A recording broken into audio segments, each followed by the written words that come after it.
our Deputy Governor, the outgoing Deputy Governor too,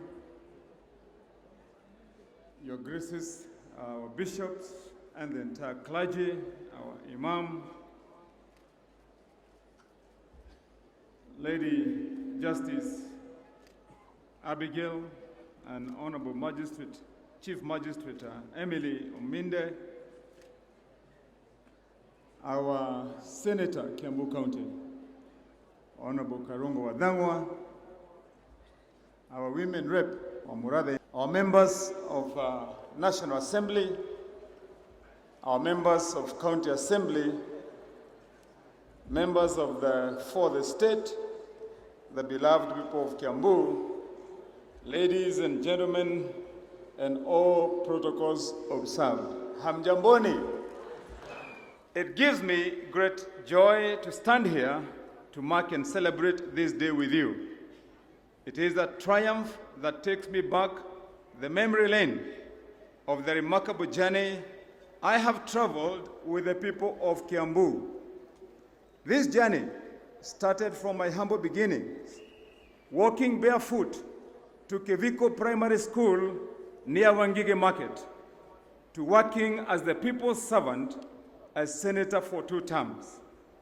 Now, having earned the trust and the faith of the people of Kiambu to serve them as their 4th governor, my journey and exciting future offer both a thrilling and humbling experience, one only made possible by God and you. This is indeed not only a test of my skills and capabilities, but reminds me of the call to serve the great people of Kiambu. Ladies and gentlemen, it has been a long journey that has been full of hardships and hurdles that we have had to endure and overcome over the years. What an enormous honor and privilege it is to be trusted to guide Kiambu towards a prosperous future. Thank you, Kiambu. For the people of Kiambu, this is not only a win for me, but also for all of us who want to see good governance in practice and bring the change they desire and deserve in their everyday lives. Kiambu is Kenya's 2nd most populous county that plays a major role in shaping the economy of our country, and so needs a committed leadership that seeks to restore Kiambu's long-lost glory. It is therefore with gratitude that I acknowledge the generosity of our people in electing me over formidable, talented competitors. I wish to thank all of you for the confidence and the unshakable support you have accorded us throughout this tough test. Asanteni sana mara ingine. Ladies and gentlemen, while we had stiff competition during the campaign, the spirit of harmony and reconciliation must now prevail. I therefore take this opportunity to salute my worthy opponents for their spirited competition and strong campaigns.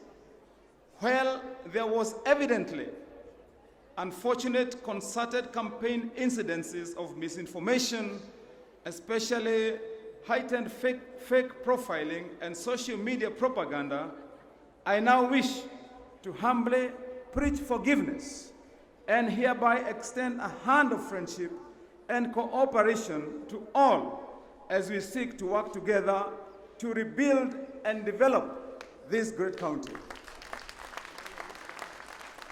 Ladies and gentlemen, I thank you for your support when I served Kiambu as a senator providing oversight, representation, and legislation during my time in Parliament. Throughout my 2 terms, I also continued to directly serve the people of Kiambu through Matangi Foundation, which I launched in 2006.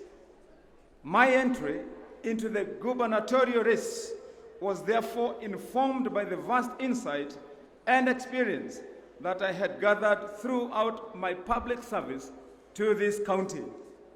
This is why I offered myself as your candidate for the governorship of this good county to confront and overcome the challenges we all face. Thus, as I now embark on my new role as governor with renewed vigor and a listening ear, as I incorporate the wealth of knowledge available from the men and women of Kiambu in addressing the needs of our people. Ladies and gentlemen, I now assume office bearing in mind that Kiambu County's high population of over 3 million is an asset, not a liability. Through my advocacy during my tenure as a senator and under the one man, one vote, one shilling initiative, Kiambu's revenue grew to be one of the highest in the country, approaching nearly Kenya shillings 1 billion. We ran our campaign on a platform of change and a robust people-centered manifesto for the Kiambu we want 2022 to 2027, developed through public participation. This manifesto is my covenant with the people of Kiambu. In this regard, I will appreciate and involve our many professionals, artisans, craftspeople, and others with good ideas in driving our development agenda, which will be mainstreamed into the new Kiambu County Integrated Development Plan, that is the CIDP. I assure you that the government you have elected will have a place for every one of you in the development agenda of our great county. We invite your continued input into this manifesto, which will also be used to bargain with the national government and development partners for favorable development assistance and partnerships with the county and its people. In the meantime, our key pillars of democratic governance, people-first projects, resource use optimization, competitiveness, and harmonious teamwork in the county will remain our true north. Ladies and gentlemen, Kiambu County is now gripped with the sharpest horns of a critical dilemma of what must be done from amidst other issues: a heavy wage bill, unpaid and pending bills, unbalanced development of infrastructure, incompetence and under collection of revenue, and an overall unfavorable working environment.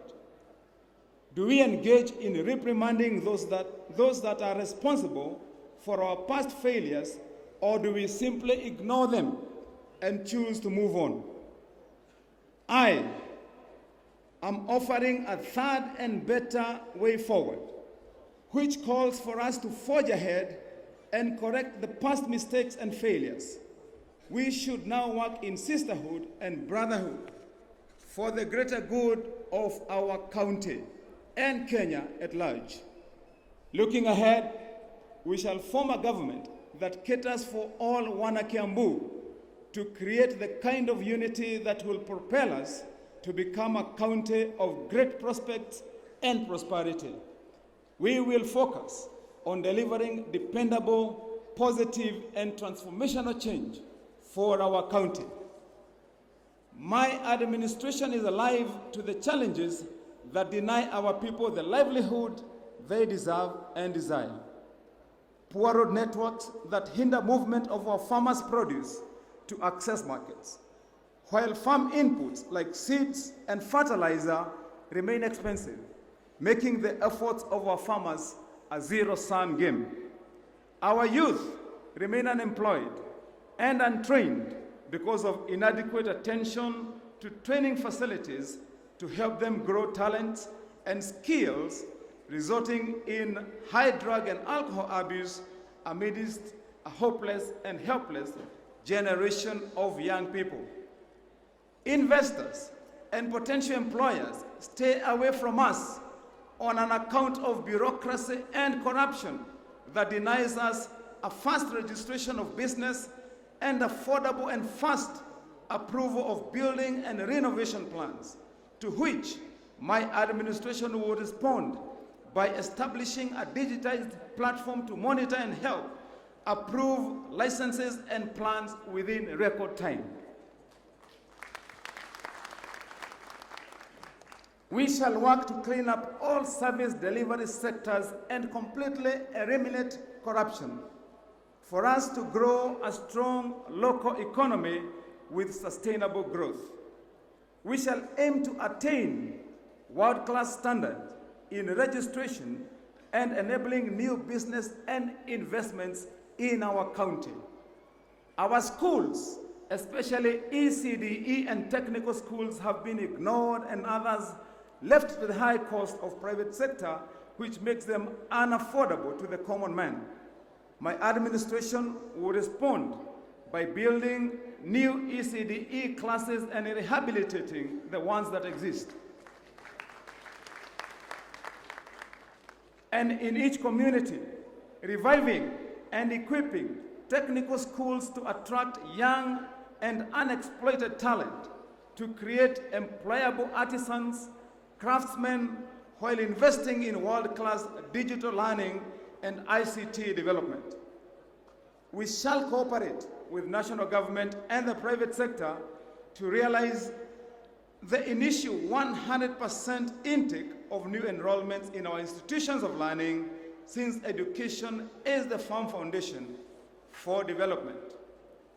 Our healthcare facilities are broke and barren without medicine. Move for their love and support. As a renowned British journalist and author, Duncan Campbell, reminds us, there is no easy way to victory. The highest values in life must be fought for and won. Ladies and gentlemen, I urge you to continue praying for peace and prosperity in Kiambu County and our nation at large.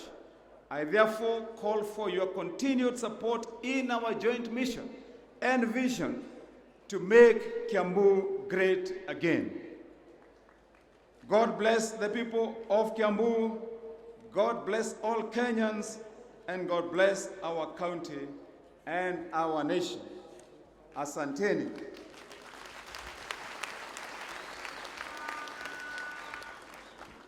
Asanteni sana. Kwa ufupi, jameni, kwa vile najua tumekaa, tumeongea, tumesema mengi, naomba tu nitasema tu mawili kwa Kiswahili na kwa lugha yetu ya mama.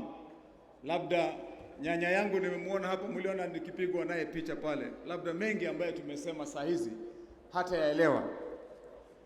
Na nataka nianze kwa kutoa shukrani zangu kwenu nyinyi wana Kiambu ambao mulijitokeza na mkaamua mara hii tutapata uchaguzi ambao ni wa amani na ambao umetuletea viongozi wapya ambao mimi najua tumejitolea kubadilisha hii kaunti ya Kiambu. Na niseme kwa ufupi ya kwamba kwenye viongozi na kwa viongozi ambao tumechaguliwa pamoja, I want to say to you, wakati wa sherehe umeisha. Tumetamatisha na tumemaliza sherehe sasa. Mimi nataka niwakumbuze viongozi wenzangu ya kwamba sasa kazi inaanza.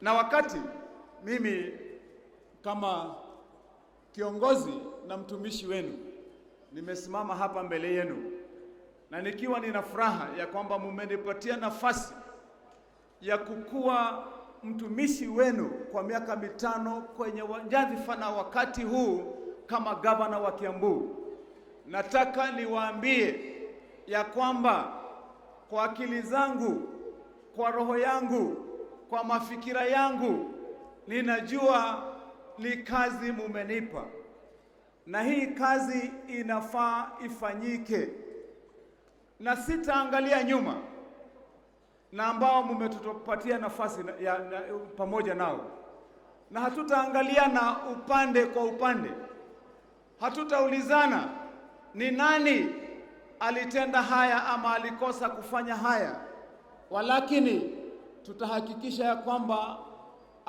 yale hayakufanyika tumeyafanya.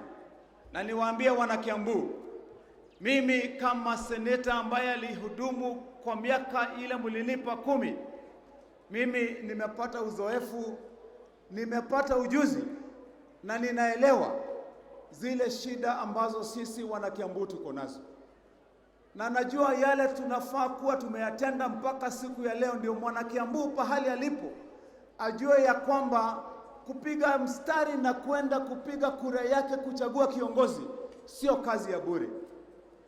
Mumetuchagua ndio sisi tuwahudumie. Nataka niwaambie kama gavana ambaye mumempatia nyadhifa na hii kazi, tushirikiane na hao viongozi ya kwamba sisi tutafanya kazi pamoja.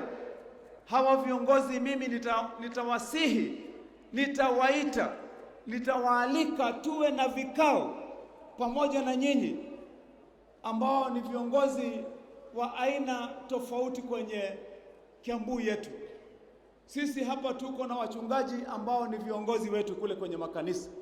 Tuko na wanabiashara wengi hapa ambao wameshikilia kaunti ya Kiambu kwa njia nyingi. Tuko na investors wengi ambao pia wengine naona hapa, marafiki zangu kama rafiki yangu hapa Bwana Gesheru, namuona rafiki yangu pale Kenyajui wa Magnet Ventures, naona wengine hapa akina Bishop Gashara na wengine, na viongozi tofauti ambao tumekuwa tunafanya kazi pamoja.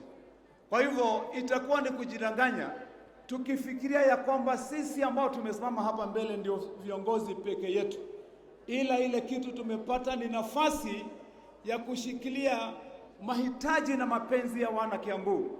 Na ndio ningependa kwa hii nafasi ambayo mmetupa wana Kiambu, ndimwire ati ithuĩ nĩtũkwĩrutĩra na nĩtũkwĩheana tũnyitanĩte twĩ hamwe nigetha maũndũ marĩa magĩrĩire gũthondekwo kaunti ĩno ya Kiambu tũmathondeke kaunti ĩno ĩcokie riri wayo na gĩtĩo gĩa kaunti ya Kiambu na mwĩhoko wa ciana citũ nĩ ũndũ wa kũruta wĩra na njĩra ĩrĩa yagĩrĩire.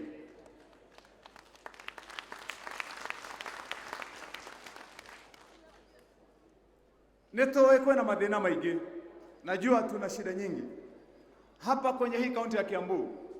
Tuko na wawekezaji, tuko na wanabiashara, tuko na wamama na vijana, tuko na wazee ambao kwa miaka 10 zimepita mulipatiwa kazi na serikali ya kaunti na mkaambiwa muende mfanye huduma zenu, mkapatiwa tenders, mkaambiwa mtalipwa. Walakini kwa makosa yaliyotokea hii kaunti ya Kiambu kwa sasa, vile mimi nachukua nyadhifa ya kuwa governor, kaunti iko na pending bills ama pesa ambazo hazijalipwa kwa wanabiashara wetu hapa zaidi ya bilioni 7 billion. Na mimi nasema, kwa hivyo najua hii sio kazi rahisi ambayo tunachukua, ni kazi ya kujitolea, lakini hatuogopi, lakini haturudi nyuma, na tunajua kuna suluhisho. Mimi nataka niwahakikishie watu wote ambao ni wanabiashara, wawekezaji wa hapa Kiambu, wewe mama, wewe mzee ambao uliwajibika ukapewa kazi ukaambiwa kuja uhudumie kaunti yako, na mpaka siku ya leo haujapata haki yako na pesa zako. Hii serikali ambayo umechagua siku ya leo na kunipa nyadhifa kama governor na vile nao hapa, ndani ya mwaka mmoja ambao sisi tutakuwa tumekaa kwenye ofisi, tutahakikisha ya kwamba pesa zenu zimelipwa. Nitawaita tukiwa na hawa viongozi, tutaongea pamoja na tutatafuta njia ya kuhakikisha ya kwamba haki yako, pesa zako, na nikisema hivyo nasema nikiwa ninajua when I have been senator, kuna wamama mimi nakumbuka wamekuja kwenye ofisi yangu kule kwenye bunge. Mama moja alinipatia hadithi ya nyumbani kwake, akaniambia vile bwana yake amekufa na ugonjwa wa serikali wa sukari. Yeye alikuwa na ugonjwa wa diabetes. Wakati walikuja wakafanya kazi kwenye county na wakaweka pesa yao, wakajenga barabara na kuweka kazi ya stima, wakawa wako na pending bill ya zaidi ya milioni 12. Alafu auctioneers wakakuja kwa nyumba yao, wakashika vitu vyao vya nyumba na shamba yao na nyumba mahali walioishi, na wakauza hiyo nyumba. Wakawa sasa ni watu wa kutafuta kikao. Mimi nasema machozi ya huyo mama na watu wake mimi naikumbuka siku ya leo, kwa vile yeye alilia mbele yangu akiniambia vile bwana yake ameaga dunia kwa ugonjwa wa sukari, kwa vile hangeweza kutibiwa tena, kwa vile ugonjwa na ile shida na mawazo ilimzidi. Machozi yako mama na wengine wengi sisi tutayapanguza kwa kufanya kazi ambayo inafaa kufanywa na serikali ya kaunti. Nataka niseme ya kwamba kwa mwana Kiambu wote ambayo tumeishi na wewe kwa hiyo miaka, ikiwa wewe ni kijana mdogo, ikiwa wewe ni mzee, wewe ni mama, sisi tukitembea kwenye hii kaunti hakuna mahali ambapo unaweza kusimama ukose kuona ushahidi wa vijana wetu na mateso na ukosefu wa tumaini ambao vijana wetu wameona. Ukitembea hapa Kiambu, pita tu hapa karibu Kirigiti, utapata vijana wetu wengi ambao wamekosa kazi, lakini wako na training, wako na masomo na wanaweza pia kujishughulisha na kujenga hii kaunti yetu, lakini wamesimama huku kwenye maduka wakiwa hawana kazi. Sio Kirigiti peke yake, nimetumia mfano. Tembea kule kwetu Gatundu North, utembea kule Gatokoyo, tembea kule Mangu, kuja Gatundu South, simama pahali popote, nenda Keganjo, nenda Thika, kule Kiandutu, kuja hapa Ruiru, utaona ushahidi kule ndani ya kijiji cha Gitambaya, kuja Limuru, ingia kwenye kijiji chetu kule cha Misri, utajionea ushahidi. Kuja mahali nilipozaliwa Wangigi, simama mahali kunaitwa Gekoni, utajionea. Kuja Ruiru, usimame Ruiru, utajionea ushahidi ya kwamba vijana wetu, matumaini yetu ya kesho, ni lazima sisi tuwaze mara ya pili, tuulizane kama wana Kiambu tutashirikianaje ndio tuokoe kwa hawa vijana wetu. Nataka niwaombe wana Kiambu, kwa vile nilivyosema ya kwamba mimi najua ya kwamba hii sio kazi rahisi, lakini tushirikiane pamoja na viongozi ambao mmetupa nafasi ya kuongoza, mtupatie goodwill yenu, msaada wenu, na mtupatie muda sisi tuketi, tutasuluhisha hao vijana wetu. Tutapanga vile nilivyosema kwa hayo maongeo yangu ya main speech. Tutahakikisha mashule yetu tumeunda vile mnavyoona kama wana Kiambu. Hapa kwetu, wakati mimi nilichaguliwa kama senator, ninakumbuka wawekezaji wengi ama investors walikuja kwangu nikiwa bunge ya Senate. Nakumbuka investor mmoja alikuja akaniambia yeye ametoka kule Ulaya akiwa na zaidi ya $160. Alikuwa anakuja anatafuta mahali pa kujenga hoteli ya kifahari hapa kwetu kaunti ya Kiambu. Akaniuliza, wa Matangi, kwa vile wewe ndio senator wa Kiambu, utanisaidiaje? Mimi nimezunguka kwenye hii kaunti yako zaidi ya miezi 6 nikiwa ninatafuta jinsi ya kuwekeza hizi pesa hapa kwenye kaunti yako, lakini viongozi ambao wako kwenye serikali yako kila wakati nikiwaendea wananiambia lazima nitafute nitoe 10% ndio tuweze kuwekeza, lakini nimeshindwa. Jameni, niwaambie viongozi ambao tumechaguliwa pamoja ya kwamba hii serikali tumechaguliwa nayo itakuwa ndio serikali ya kwanza kwenye hii kaunti ya Kiambu kuweka historia kwa kumaliza ufisadi na wizi wa pesa ya raia. Sitakubali tena kama gavana wa Kiambu, ambapo mmenipa nafasi na nguvu ya kisheria ya kukataa mambo ambayo inaturudisha nyuma. Mimi nilikuwa mshahidi ambapo tulienda kufungua kiwanda hapa kilichojengwa na wawekezaji wanajiita Bidco Oil.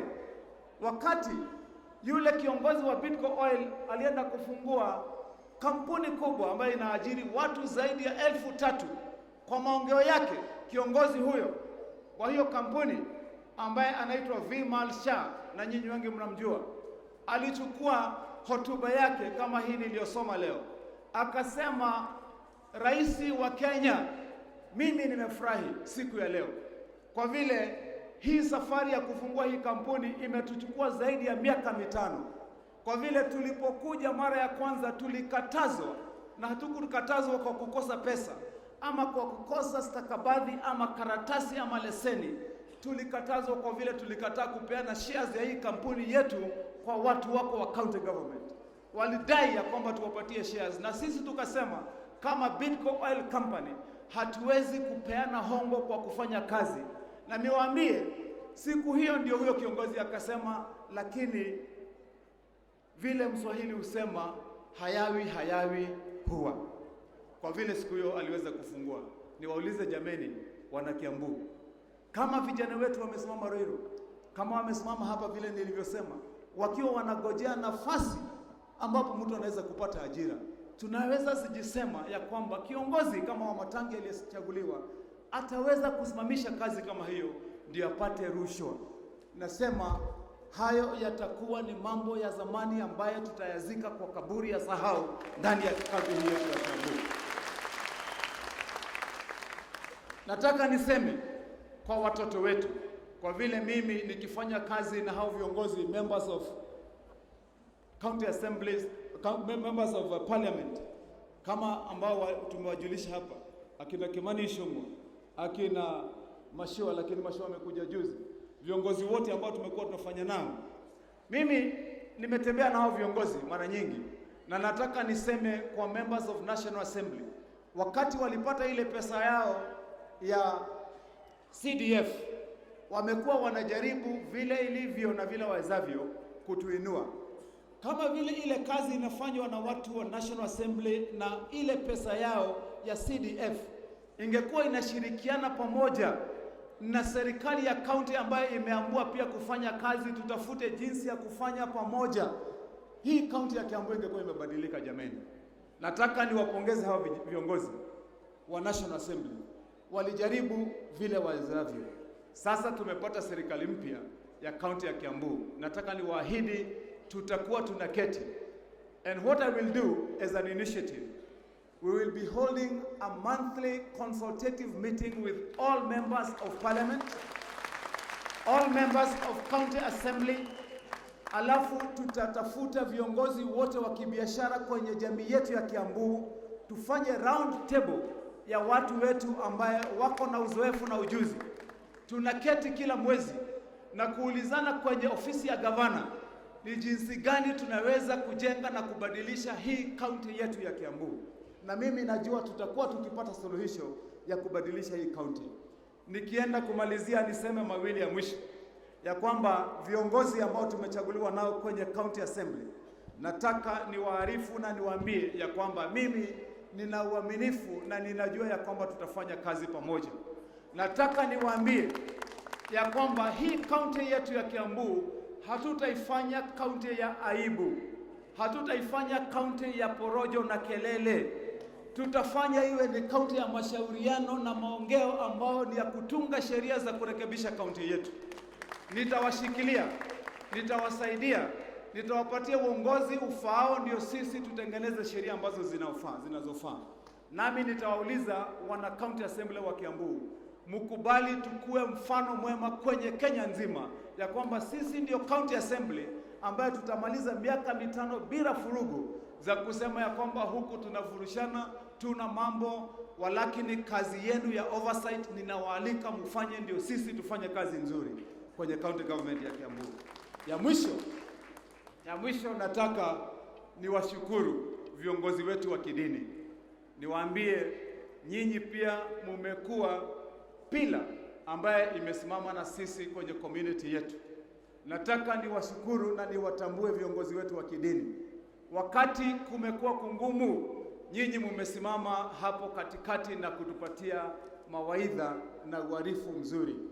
Sisi tutaketi na nyinyi kama viongozi wa kidini pamoja, na mimi nitatengeneza a religious council ambaye tutakuwa tunakaa nao pia nikiwa gavana wa Kiambu, kwa vile najua hii safari yangu ni Mwenyezi Mungu amenifikisha mahali nipo. Najua hii kaunti yetu ni Mwenyezi Mungu ametufikisha mahali tupo. Najua hao viongozi wote ni Mwenyezi Mungu ndiye ametupatia hiyo nafasi, na kwa hivyo tutatambua kama nchi, na vile katiba yetu inasema ya kwamba sisi ni nchi inayomheshimu na kumwabudu Mwenyezi Mungu, na kwa hivyo tutakuwa tunaketi. Hata imam wetu, nataka nikuambie, na jamii yote yako tutakualika uwe unakaa na sisi kwa hiyo religious council, ndio tuweze kutafuta jinsi ambaye kila mwana Kiambu atakuwa anatambuliwa. Adwaito gerekia demwere ithwe ne wera twathi ne wera mwatuhe na ne tweruteire kuruta wira ucio tukumuria mutunyitirire na tutire handu oro na hamwe tukumuhingisha na tutikumugeithia na tutikuhenania na tutikuya indo cianyu. Thirikari ino turathondeka ni ya kumutungatira. Ngwenda gucokeria ngatho ari othe matuteithĩtie nigetha tukinye haha muthenya wa umuthi. Twina andu aingi itangihota kugweta umwe kwa umwe, no inyuothe ni ngwenda kumucokeria ngatho. Nimututeithĩtie ikinya inene muno makiria nginya tugakinyia haha kaunti ya Kiambu.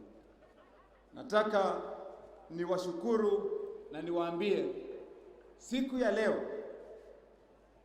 muthenya uyu wa umuthi, nitole mwetaga tutakuwa tukiwaita oro mwaka miaka 5 mugoka guku Kirigiti tugaikara na inywe tugaikola tuikarite muthenya wa umuthi,